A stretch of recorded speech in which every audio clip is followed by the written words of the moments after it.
Exodus 23:25. And ye shall serve the Lord your God, and he shall bless your bread and your water, and I will take sickness away from the midst of thee. There shall nothing cast their young nor be barren in thy land. The number of thy days I will fulfill. The Lord bless his word. Please take care of every sound. Ushers, please.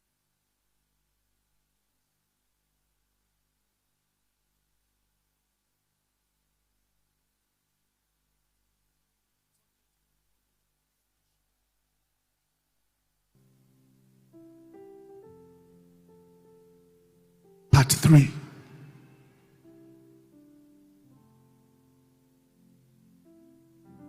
Our objective is to understand kingdom service first, then to understand the dimensions of kingdom service second,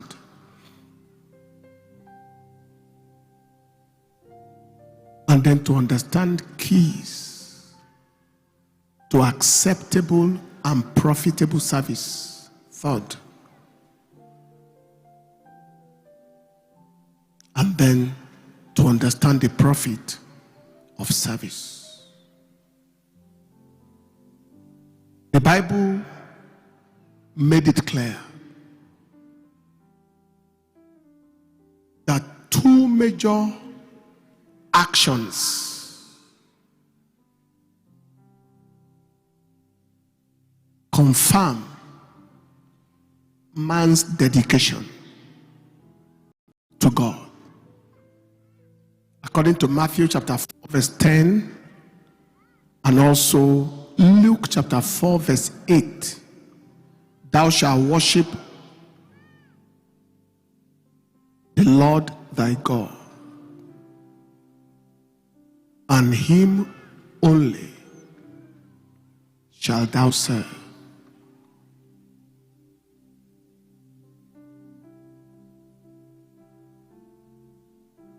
Hebrews chapter 12 verse 28. Wherefore we, receiving a kingdom which cannot be moved, let us have grace, whereby we may serve God acceptably with reverence. That word reverence is also used for worship. So we have two assignments in our dedication. Number one is worship, and number two is service. Worship and service.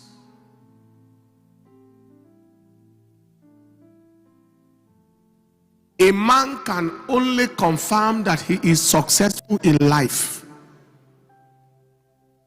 by the extent of his worship and service of God. Not how much money.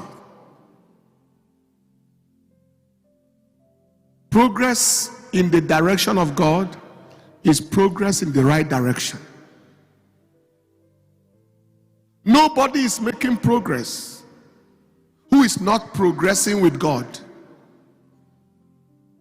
You measure your success in life by your success with God. People may clap for you and say you have succeeded. But success with God equals success indeed. We shall be looking at service today. Service is not just an ordinary activity where somebody say, let me just do something to help church or help God. Service is a walk of covenant. Service to God is a walk of covenant. You shall serve the Lord your God, and he shall bless your bread and your water. It's a covenant. There is something you do, and God does something. Let me say it like this. When your commitment to God is confirmed, your consignment from God is guaranteed. It is commitment from man versus consignment from God. You shall serve the Lord your God, and he shall bless your bread and your water. Say it another way. Your interest in God equals your harvest from God. There are people who want harvest from God where they show no interest in God and his work. There are people who are expecting consignment from heaven where they show no commitment to heaven's assignment. It doesn't work.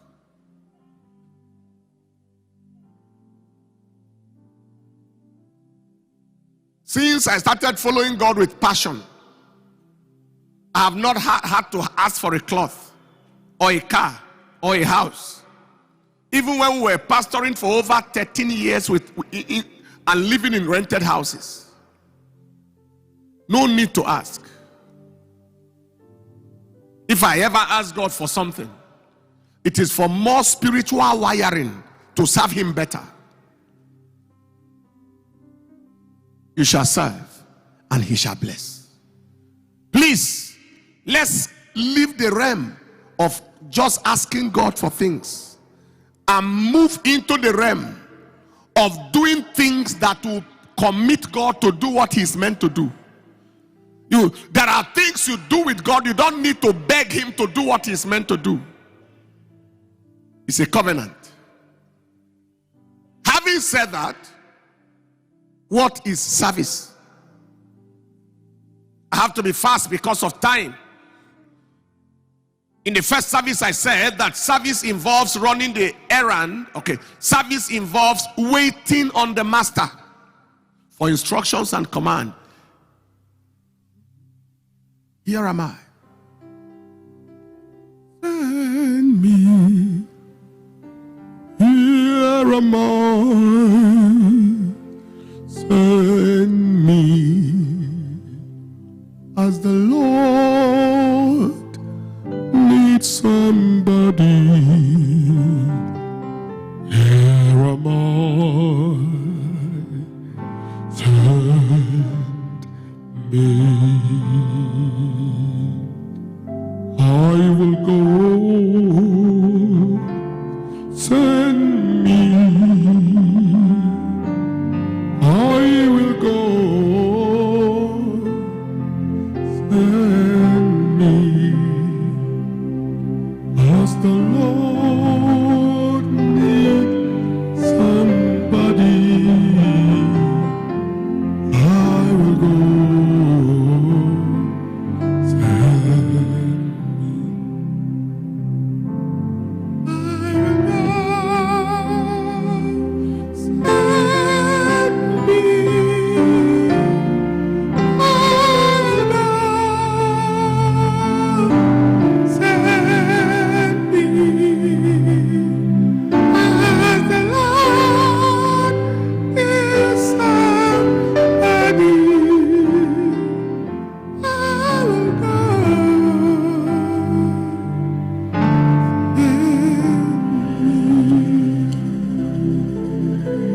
Waiting on the master for instructions and command. Number 2, service involves running the errands. On the run for Jehovah. Number 3, service involves identifying and meeting the needs of the master.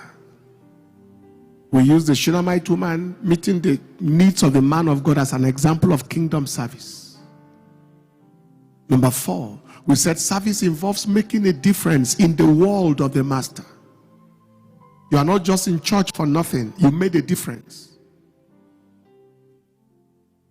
Lord, make me a practical instrument for use.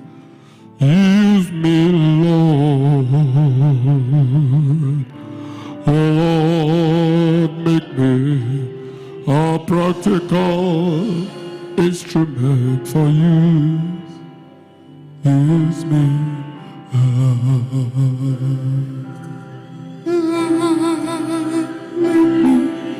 A practical instrument for you. Use me,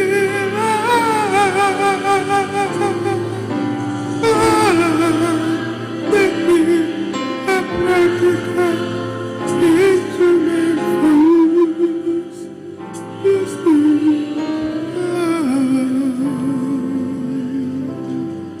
Make me a practical instrument. A practical instrument. It means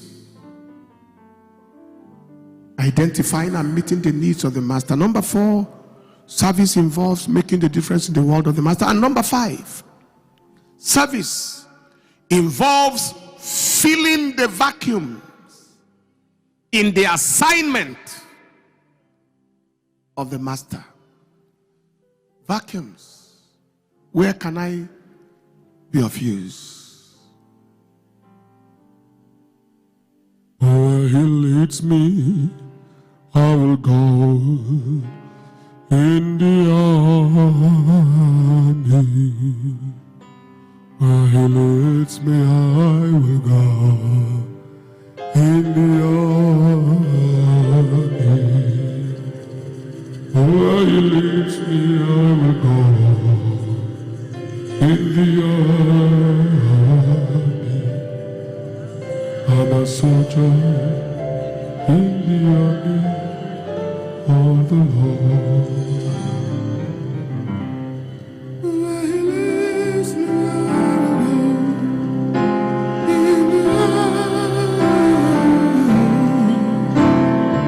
where he leads me, I will go. In the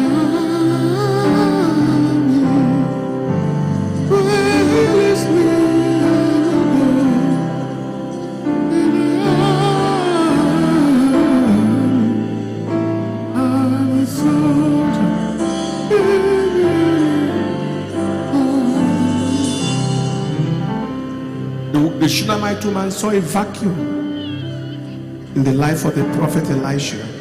She filled the vacuum. 2 Kings chapter 4, verse 8 to verse 9. You don't allow vacuums to exist where you are, in the house of God. Finally, service involves addiction to the satisfaction of the master. You are addicted. You want to please him. Addiction to the satisfaction of the master. Acts chapter 16, chapter 9 verse 6. On the way to Damascus, Paul the apostle was asking, Lord, what will you have me do? What do you want me to do? I'm available. What do you want me to do? What do you want me to do? You are addicted. You want to do something for God.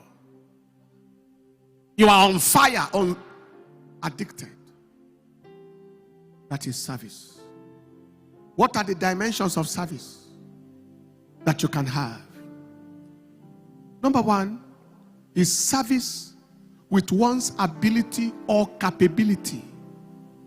Serving God with what you can do, what you know how to do, with your capability, with your ability, with all the strength and all the talent and potential you got. Ecclesiastes chapter 9 verse 10 said, therefore whatsoever your hands find to do, do it with your might. That is, you give your might to the work of God. Everything you have got. Paul the apostle said, I have kept nothing back that was profitable. I fully release myself to God.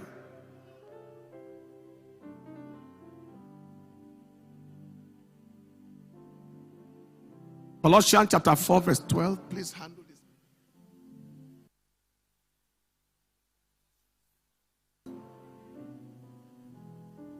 Epaphras, who is one of you, a servant of Christ, saluted you, always laboring fervently for you in prayers, that you may stand perfect. That is, you put your everything you have got is pushed into God. Physical ability, mental ability,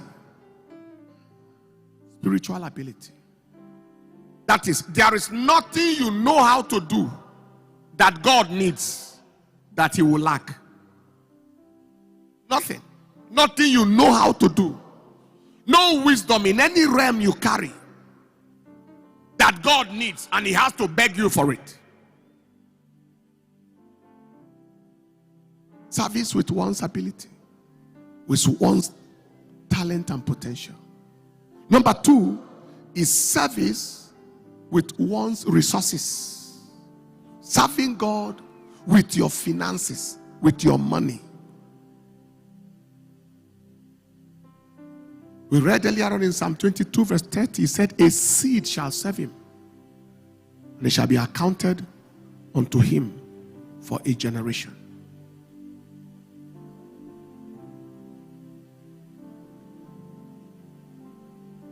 First Chronicles chapter 29 verse 5 to 7. David was speaking to the elders of Israel how he allocated the gold for the things of gold and the silver for the things of silver, and for all manner of work to be made by the hands of the artificers. He said, and who then is willing to consecrate his service? He was talking of giving silver and gold, and he was talking of service to the Lord. Verse 6. Then the chief of the fathers and the princes of the tribes of Israel and the captains of thousands and of hundreds with the rulers of the king's work offered willingly and gave for the service of the house of God 5 of gold 5,000 talents, 10,000 drams, silver 10,000 talents, brass 18,000 talents, and 100,000 talents of iron. They gave for the service. It is not possible to be committed to service and not be sacrificial in giving. It's not possible. Committed service goes hand in hand with sacrificial giving. It's not possible. I am a pastor preaching. I don't have any other life other than ministry. I don't have another life.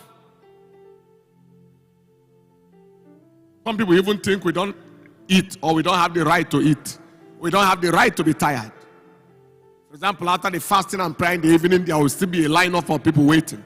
Now, as much as we have donated ourselves to that extent, it doesn't exclude the release of finances that it brings our way into the work. It is part of our service. I can't say now that I have given myself to God, and I don't need to give money anymore to God. It is other people that can give now. Nothing like that. Am I communicating? God is helping myself and my wife. We are building a church now. It should be completed very soon. And then we'll pick up another one. And God has used us to do such things. Not just for Dunamis Church, Methodist Church, just like that, across board. But there are people who say, I'm serving God enough. When it is offering time, the basket is passing, no need. Even there are pastors who take offering and they don't give offering. There are pastors who preach tithe and they don't pay tithe. They are the Melchizedek. All of you give the Lord, but my hand will remain empty. I told some people, some pastors some time ago during a pastor's meeting, I said, if there is anybody in the church that is more interested in the church than you, is giving more rapidly, more frequently towards the work, more passionately, that person is a real pastor. Hand over the church to him. Because no other person right there is meant to be more interested and more passionate about something you said God called you to do. Hallelujah. Our giving is part of our kingdom service. Having said that, how do we serve God effectively? Because I have a lot of people, I've come across many people who say, I've been serving God for 20 years. I've been going to church for 30 years. It looks like some people come newly and just see results. I've been going to church, I've been serving God for long, nothing to show. Maybe there may be some checklist. I was in the aircraft traveling someday and the pilot called me, said, please come to our cockpit, come to our office. And I entered where you have all the things here that they pull before they fly. Please pray for us, and so on and so forth. And I saw a list of almost 30 something things. I said, what is this? He said, it is called checklist. He said, before you take the aircraft from the ground, you must mark all of it until all is correct. You can't take off. That is, whatever, landing gear in place, whatever, you have to check and checklist. Even if one thing is not correct, you are flying at your own expense and at the danger of other lives, because there is no mechanic in the air. That's one of the number one law in aviation. Always remember that there is no workshop in the air. Praise the Lord. In the same manner, we may have a checklist in our kingdom service to be sure that we fly and fly well, to be sure that we are not assuming that things are correct. And number one, acceptable and profitable service. Number one, service must be done heartily and lovingly. You don't serve a God you don't love. You don't serve a God with whom your heart is not. Heartily, lovingly. You love him so much you want to do, what can I do? Number two, service must be done willingly. Whenever it looks like somebody is putting you under pressure to serve God, that service is an unrewardable service. You are doing it because the head of department is on your neck, or because pastor said this and that, and you are doing it grudgingly and murmuringly. It is rewardless. Thirdly, service must be done joyfully. Serve the Lord with gladness. According to Psalm 100 verse 2, with gladness, excitedly. Happy doing the work of evangelism, excited doing the work of ushering, excited doing the work of music ministry, excited controlling the traffic, not frowning and angry at everybody. Number four, service must be done fervently and passionately. These are things we dealt with in the previous services. Fervently, passionately, on fire for God. Not lukewarm water, on fire for God. Number five, service must be done in sincerity and truth. Don't be crooked. Don't be crooked. Don't look suspicious in your service. Don't look like you have another thing in your mind.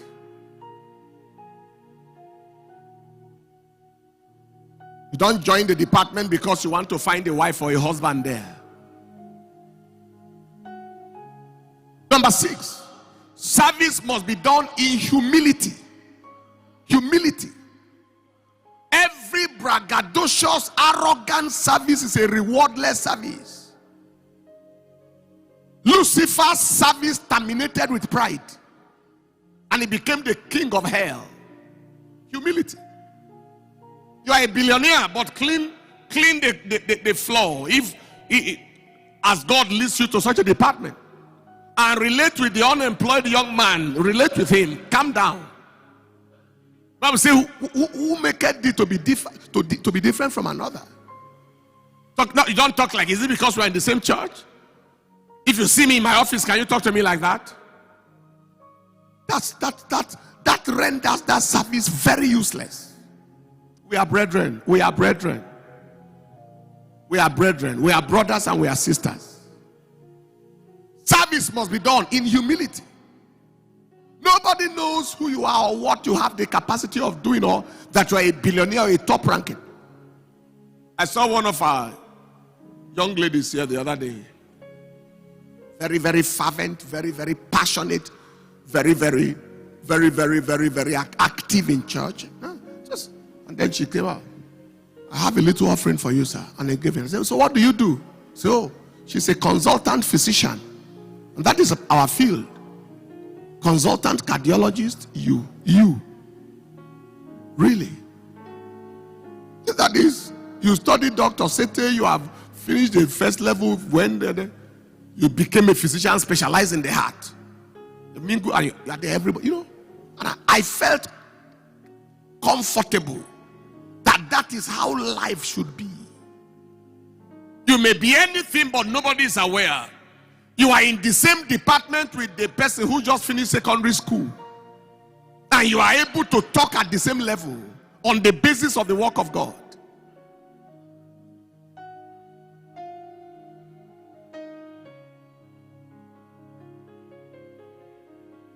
It must be done in humility. Number 7, service must be done in uprightness and godly fear. The fear of God. You are not lying and duping and cheating and deceiving and defrauding people, and then they come to church and see you standing and welcoming them to church. Meanwhile, you drank beer with them yesterday at the beer joint.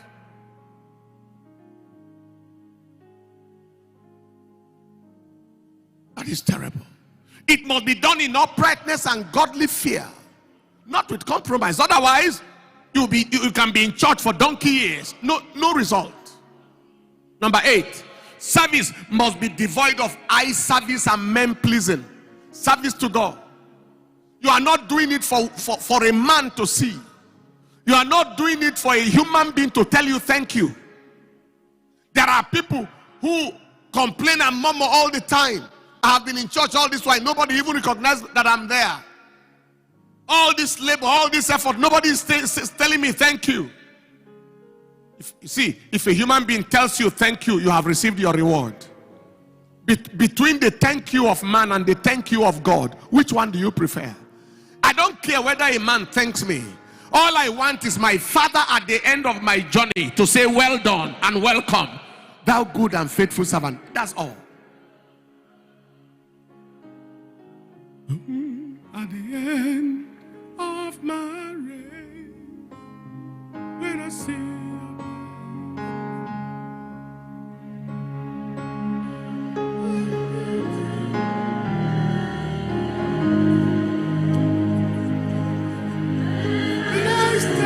into the night, all that was prepared for me. I've seen love that cannot be quantified. Again, at the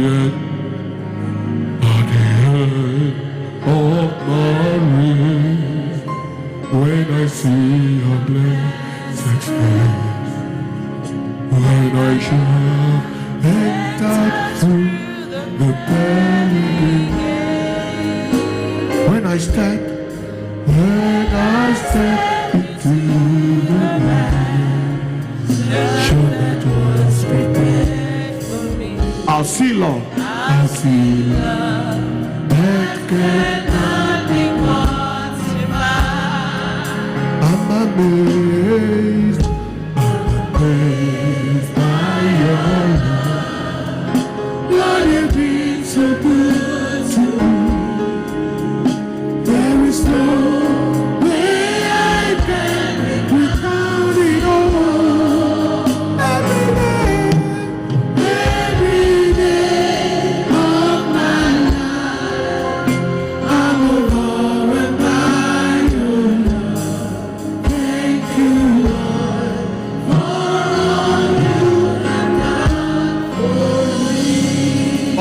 Notice when we see his face, he say, well done, well done. Doesn't matter who thanks you. It must be devoid of eye service. Number 9, service must be done with the end in mind. The end. Colossians chapter 3 verse 22 to 24. Servants, obey in all things your masters according to the flesh, not with eye service as men pleasers, but in singleness of heart, fearing God. And whatsoever you do, do it heartily as unto the Lord and not unto men.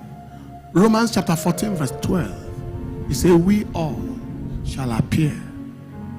So then every one of us shall give account of himself to God. The way and manner in which I am doing this pastoring work, one day I will stand before God to give account of what I preached and how I conducted the assignment and what I did with the money. Right? Whether I used it for him or used it for me. One day every church worker will be before God. What was your work? So what was your input in your assignment? So why did you decide to be the problem of that department? Why did you decide to be the reason why that place could not go forward? Every one of us. So we must serve with the end in mind. Serve as someone who will one day give account. Some days I tell God, everything I know how to do is what I am doing. If there is anything you want me to do that I'm not doing, is because I'm not aware. Please let me know. With the consciousness that one day we'll give account. Number 10, service must be done faithfully. Faithfully. 1 Corinthians chapter 4 verse 1 to 2. It said, let a man so account of us as ministers of Christ and stewards of the mysteries of God. Moreover, it is required in a servant, in stewards, that a man be found faithful. Be found faithful. Your faithfulness is superior to your powerfulness. Let me say it another way. Your reliability is more important than your capability.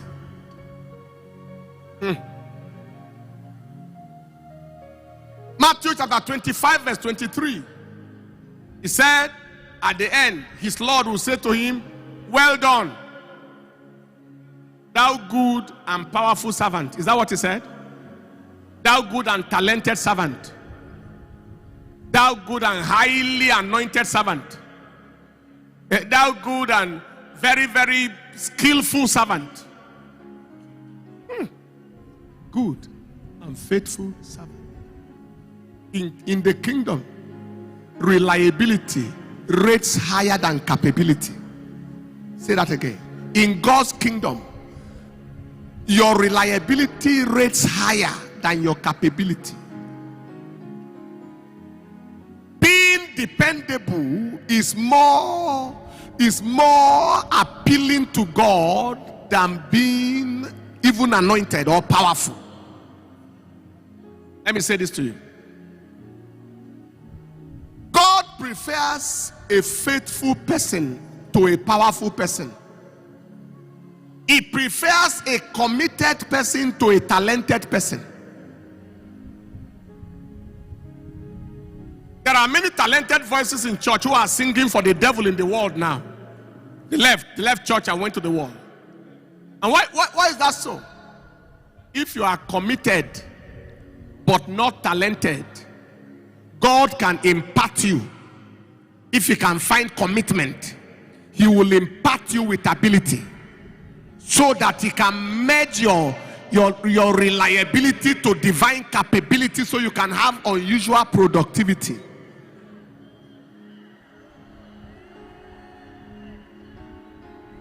You hear what I said? If you have reliability and lack capability, God can impart you the capability to merge with the reliability so you can produce unusual productivity. Yes. I talk from experience.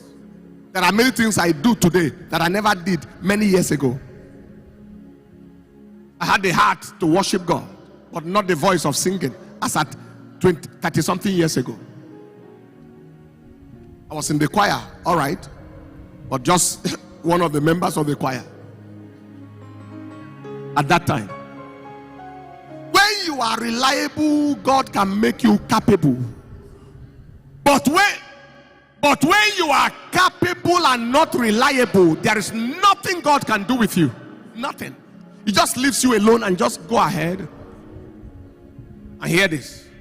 Reliability, capability without reliability ends in calamity. If you doubt, ask Satan. He was capable, he wasn't reliable. He had instruments in his body. His workmanship was tabrets and pipes. The flapping of Satan's wings was music. But he got too proudful to serve God and stepped out and was no longer reliable. Calamity was his end. He was found in hell. Don't ever complain that you are not gifted. Just be committed. Very soon you will be shocked at your gifting.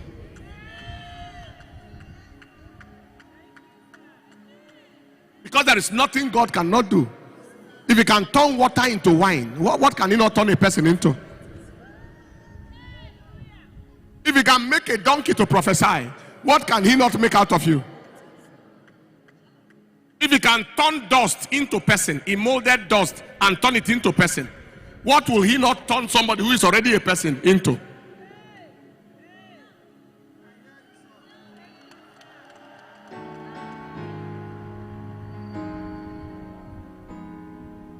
Somebody say amen.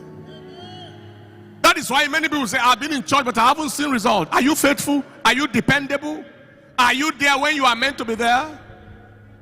Service is almost finished before you entered. Message has gone halfway. You just came in. And then you went out not knowing what was preached. You only came to clarify your conscience that you came to church. Departmental meeting, you walk in anytime you want. Nobody can talk to you. Because you are doing both God and church favor by being in choir or counseling or being in the prayer band, and God is watching. You say, this kind of person, I don't need you. Your presence is adding nothing.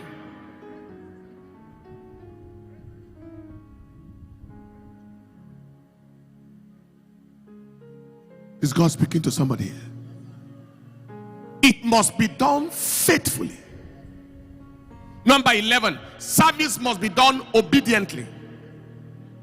Job chapter 36 verse 11. If they obey and out of their obedience they serve him, then they shall spend their days in prosperity and their years in pleasures. We'll look at that next week, Sunday. But obedience and service, they go hand in hand.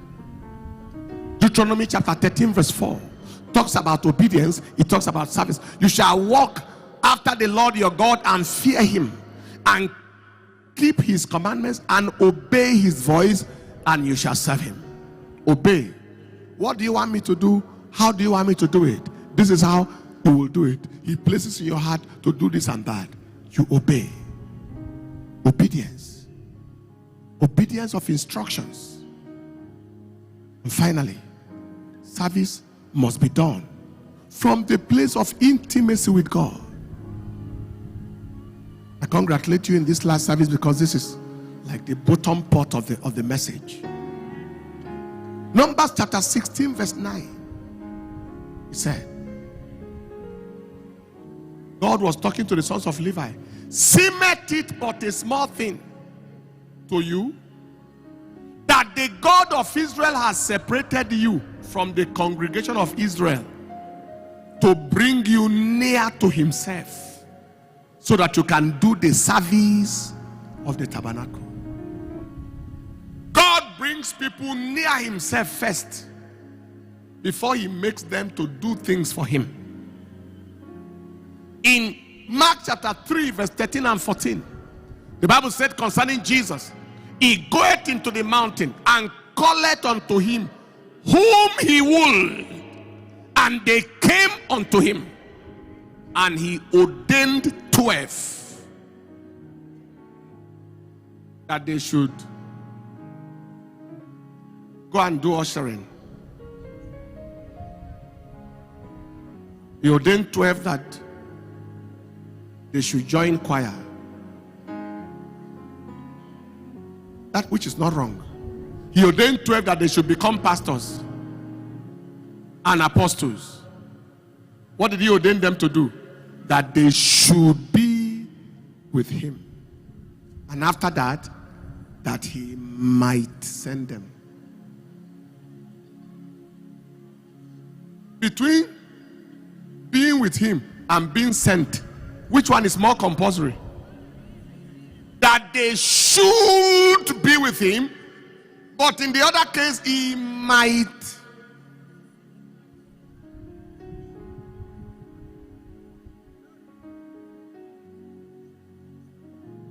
God did not create Adam because he was looking for a gardener. He created Adam because he was looking for a partner.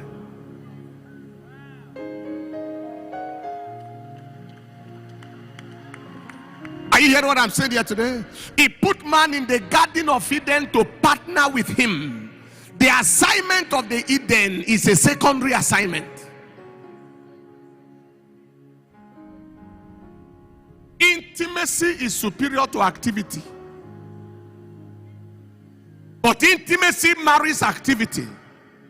And like we have said, you see productivity.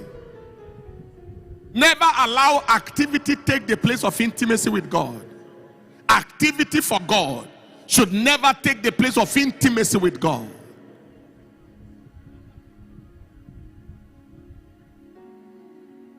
Don't do the work of the Lord and you don't know the Lord of the work.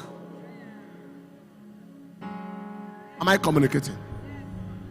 There are two things that we need: walking with God and walking for God. But walking with God must come before walking for God. You don't do the work of the Lord and forget the Lord of the work.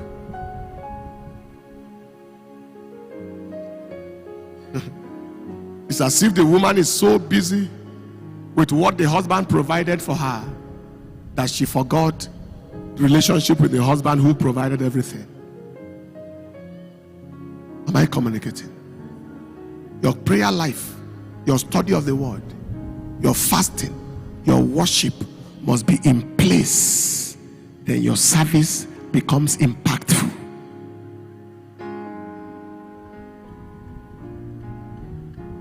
It must be in place. It must be in place. You are a worshiper. You are a faster. You are a student of the word. And then while you stand as an usher, you stand loaded. Standing in the place of intimacy with God. Wherein if a demon-possessed man step in to misbehave, he looks at your eyes, the demon will run out of his leg.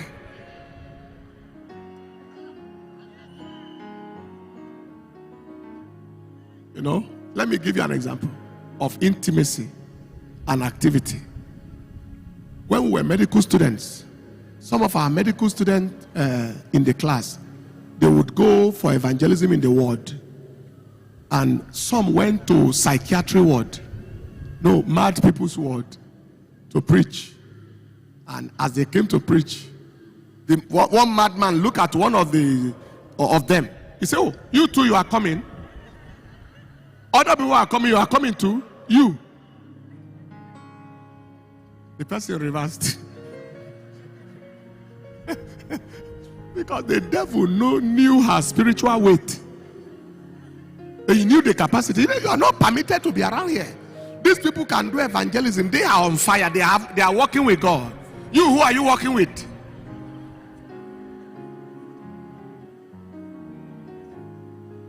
That is the difference between working for God and walking with God. Please, Don't be the caterer that forgot to eat. Don't be the signboard that didn't enter the hall. Pointing direct people the way to the venue, but has never entered the venue. Don't be that usher. Don't be that traffic control officer. Don't be that choir member. Don't be that counselor who is doing their best to make people comfortable in church and know God, and yet they don't know God for themselves. Stand up on your feet.